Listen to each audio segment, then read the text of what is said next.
ఈ ఉదయం వాక్యం వింటున్న తల్లి, ప్రియ తండ్రి, కుటుంబంలో ఏ యుద్ధాన్ని అనుభవిస్తూ దేవుని సన్నిధికి వచ్చావు? ఏ యుద్ధాల మధ్యలో సతమతమైపోతూ బ్రతకాలో చావాలో అర్థం కాక శరీరాన్ని ఏలుబడి చేస్తున్న రోగాన్ని బట్టి విసిగిపోయావేమో.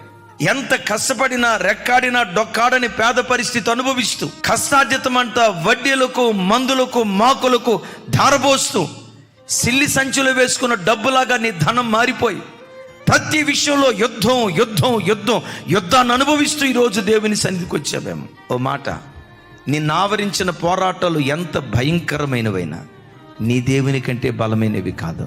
దేవుని సన్నిధిలో మోకరించి, ప్రభా నా ఇంట్లో ఈ యుద్ధం ఉందయ్యా, నా కుటుంబంలో ఈ పోరాటం ఉందయ్యా, ఈ యుద్ధాన్ని నేను చేయలేనయ్యా అని దేవుని సన్నిధిలో నువ్వు మోకరిస్తే పరలోకమందలి దేవుని సన్నిధి నుండి ఆశ్చర్యకరమైన సహాయము నీ యొద్దకు దిగి రావటం ప్రారంభిస్తుంది.